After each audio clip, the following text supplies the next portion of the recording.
So what I wanted to do this morning was for anyone that was interested or had their interest piqued by yesterday's content to talk specifically about what Accessible Intelligence is doing and get into a little bit more detail about that particular program. But if you have questions about the bigger picture for the product development for Engaging Networks.ai, by all means, just shoot away, ask me questions. So again, without wanting to go over too much of what we did yesterday, the concept of accessible intelligence is to apply concepts of machine learning to very specific use cases, marketing use cases for charities. So the idea is that if you as a charity are trying to convince one-time donors to become monthly donors, or to convince activists to become more active, or if you're worried about retention of activists or donors or supporters of any type, I mean, those are all different kind of things that you are trying to do, and through your email marketing to supporters and the activities that you offer them, you're obviously trying to achieve those things. And not all charities try to achieve all of those things. Some of them try to achieve just a few of them, so on and so forth, depending on your strategic focus. So what accessible intelligence does is it uses algorithms to define email content that should be sent to supporters that qualify, and I'll talk about that in a minute, in order to have them achieve whatever that marketing objective is that you're trying to put out. Right now, there's only two models that are live, and one is convincing one-time donors to become monthly, and the other one is convincing activists that are non-donors to become donors of any type, recurring, single donors, doesn't really matter. So at the heart of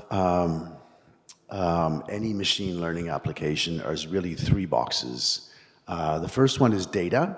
So machine learning needs data. Without data, machine learning can't work, it can't function. It needs to have the right data, it needs to have good data, it needs to have consistent data. But data is very much at the heart of machine learning, any machine learning application. It uses these algorithms in machine learning through a variety of mechanisms, and I'll talk about what we do, use that data to do an analysis and then predict outcomes. And then with that prediction, you have the ability to implement some kind of activity to achieve that prediction. So in our case, it's actually sending an email. So those are the three kind of general boxes that are associated with machine learning. And I think there was a nice little picture in here of someone. I can see it, but it's not showing up there. Anyway, so in terms, let's just start with the first box. The first box is data. So the data that you would think is just sort of sitting there within your organization's Engaging Networks account is transactional information. So there's a lot of information about people clicking through emails, receiving emails, making donations, the donation amount, the frequency of emails that they receive, the petitions they've signed, the MPs they've written to, whether they're joining peer-to-peer, whether they're fundraising, whether they're joining events. So those are all kinds of different transactional information. But we felt that the models were relatively weak if they were basing their analysis and prediction, the next one, only on that transactional history. But what if we could connect the transactions to what people were reading in terms of your marketing content that was convincing them to click through and then make a donation or do this or do that or do something else? So in addition to transactional information in that first box of data, we actually built up a very sophisticated program to try and convert your emails into a data set. We use that using data labelers, people, for the time being. Thomas is now working on automating most of that, if not all of it. But basically saying, okay, well, what can we do to describe this email, for example? So we created a whole series of categories to try and capture aspects of this marketing email and assign values to each category. And it took us almost 2 years to be able to refine, in fact, the categories that we use and the values that we use, because you need to be able to use that data, put them into the algorithms, and then decide whether or not those values are actually having any impact on the prediction. So you might choose a lot of data and think you've got your data structure about how you're describing the marketing content working well, but the algorithms might not think. So for example, if you have one category and you want to provide 7 different options to describe whatever it is in that category, intended emotion, it might be that actually by using 7 different categories, it just makes consistency more difficult to achieve, and it doesn't actually change the outcome as opposed to using 3 values, neutral, positive, and negative. So if you use hope, joy, fear, optimism, whatever, you could use a whole bunch of descriptions. In actual fact, so we did for a long time, we tested these categories, decided which ones were effective, and which values actually would be most effective. So now you can combine the transactional information as it links to email and understand what was in that email that encouraged someone to click through and whatever. So now the models are in a much better place. I don't know why these images are not turning up. Anyway, I can see them.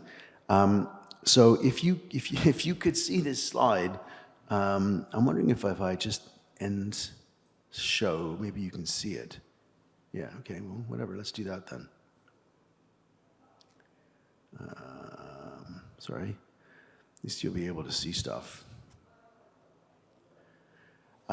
Okay, so the first thing that we do in these models is we build clusters. So we want to put groups of your supporters together that belong together. So we use unsupervised algorithms that we've modified, and those algorithms go through your data, and they say this person, based on the types of emails that they click through or the types of activities they engage with or a combination of all of that, are likely in cluster A, B, C. Typically on unsupervised algorithms, you can limit the number of clusters you create, but there's very little that you control. You can weight some of the data, but clustering is very important because now you have, for example, a group of people in cluster A, and you can say, okay, well, for everybody in cluster A, if the purpose of the use case is convincing a one-time donor to become a monthly donor, you could say, okay, well, who in cluster A was a one-time donor that became a monthly donor, and what can we find what can we learn, what can the algorithms learn from the behavior of those people in cluster A that achieved the objectives? Because that's going to help us understand how we can now communicate with everybody else in cluster A, because they're all similar. So now we're going to figure out basically what we should be communicating to other people in cluster A so that they too can achieve the same objective. Does that make sense? So that's clustering, and then obviously once you've clustered supporters, our first models were an attempt to say, okay, if you've got everyone in cluster A, what do we send them? And the approach was to say, okay, we're going to take someone out of the general marketing communications from the charity, and we're going to send them a stream of emails over the course of 4 to 5 weeks. And we're going to send that individual email content that we think follows a pattern that will be most effective in having them achieve the outcome.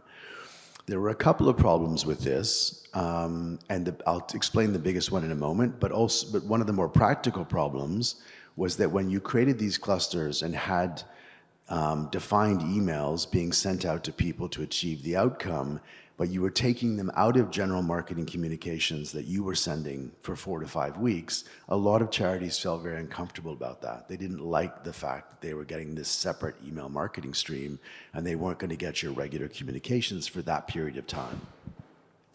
I think that was a little bit unfounded, but it didn't matter. It was just it was a real concern. The other thing we realized is that we had actually amazing results from the first generation models, but we also realized that how you cluster supporters and how you have the algorithms learn what the best way is to define the emails to send to supporters for each of those clusters, we were missing something, and it was related to time on file. That essentially the fundamental behavior of a supporter, based on the amount of time that they spend on your marketing list, will modify their behavior. So this basically shows an analysis that we did on two categories in the email. One is intended emotion, so the email's intended emotion. It's one of the databases we were creating.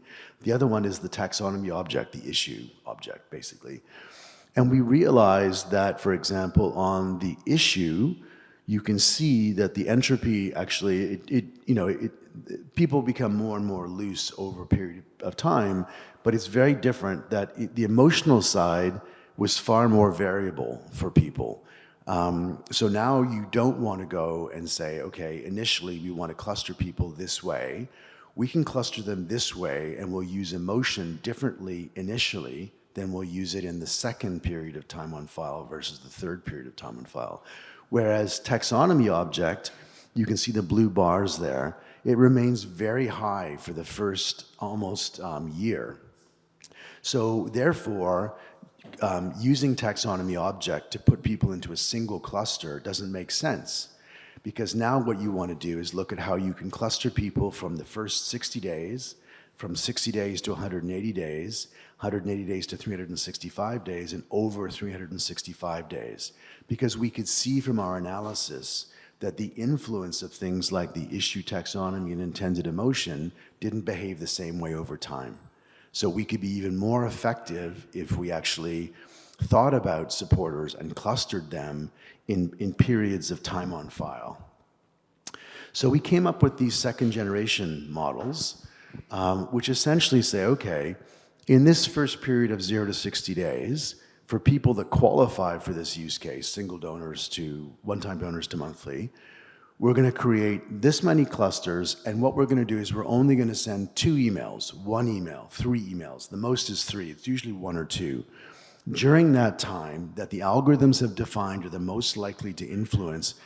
And this would, for example, because taxonomy, issue taxonomy is so important and so stable for people over the initial period, taxonomy object becomes very important in how we cluster people here. It becomes less important when we cluster people after 12 months, but it becomes important here. So what we did is we said, okay, we're going to put people into a cluster, send out email content defined by the algorithms to get them to convert for the objective of this use case. If they don't convert, then they get requalified and reclustered in the next period of time on file. And then the same thing happens again and again and again. So we're constantly looking at a record and recognizing that behavior changes over that 12 to 18 months that they're first on your file. And what we're doing is we're saying, okay, we're now going to recluster, redefine the emails, not take them out of the marketing stream for 5 or 6 weeks, but we're going to send them a couple of very targeted emails that we know are going to resonate with them based on their cluster and their time on file and the weighting that we've given with the algorithms in terms of things like emotion or taxonomy or whatever. Does that make sense to everyone? Is that clear? Yep. So this is effectively what happens. We cluster people based on time on file. They either convert. If they don't convert, they go into the next bucket, the next period of time. They get reclustered because, again, the algorithms do something different in that period than they did in that period. Then they either convert. If they don't, they go into the next one, and then they go on to the next one. So that's the way the models work that we've added now. And so the workflow is, essentially, you've got your general marketing communications. You have your supporters over there, your marketing communications. You're marketing to them all the time. And we're just grabbing one of those supporters for about 3 days, sending them 2 emails or sending them 1 email, potentially 3. At 365 days plus, we actually send them a few more. I think we might send them as many as 4. But basically, we just kind of bore them for a few days, and then we put them back in. And that's what I was showing you yesterday on the outcomes. We're sending a very, very small number of emails to supporters that qualify versus what the organization is sending as just general marketing communications, encouraging them to become monthly donors and sign petitions and do this and you know, all the rest of it. And while all of that is happening, we're taking off these small emails, and so we're sending a fraction of the emails, but we're receiving a much higher conversion rate for the objective of the use case. So we can send a smaller number of emails, achieve a much higher conversion rate, as much as 3,000 to 4,000% higher conversion rate, versus the emails that the client is sending over that same period of time. Does that make sense? Okay. Sorry, I always like to pause and go, does that make sense? In terms of accessible intelligence, there's a separate dashboard. It's all linked to engaging networks. So there's APIs between engaging networks and accessible intelligence. And basically, engaging networks sends an Oracle ID with the transaction information. And then our data labelers take the email ID, classify the email ID, and then the email ID is connected to the transaction. So we have a connection, but we don't have any personal data. We don't need it. We just take the ID, take the transaction, take the data label, the email content, and connect the two, and then the algorithms run on the back of that information. And this is what the actual accessible intelligence dashboard looks like. So it'll show you, for example, for 0 to 60 days, cluster A would get 2 emails, cluster B gets 1 email, cluster C gets 1 email. So that's all we send now. And then it goes into the next period of time on file, and then the next period of time on file.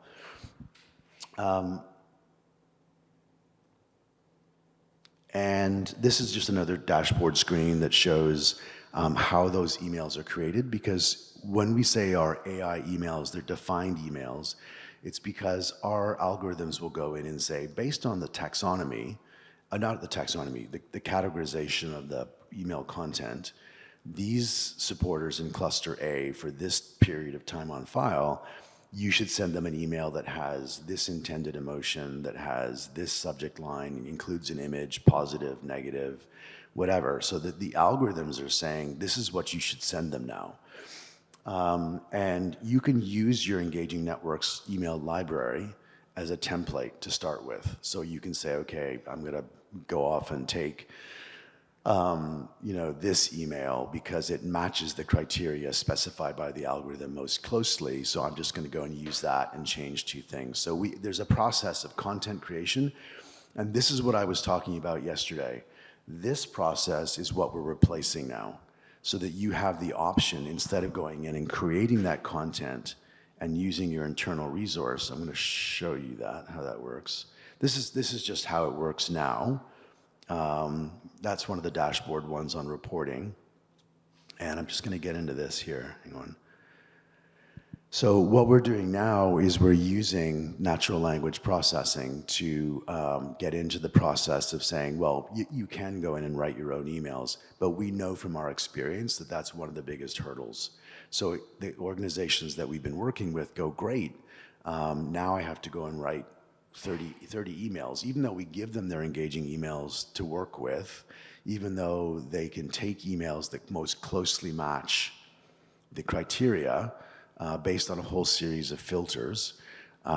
It's going to make life a lot easier if we can actually say, by the way, here's some suggested content that you can send to the supporters in cluster A for this particular use case, and you can go in and review it, edit it, whatever.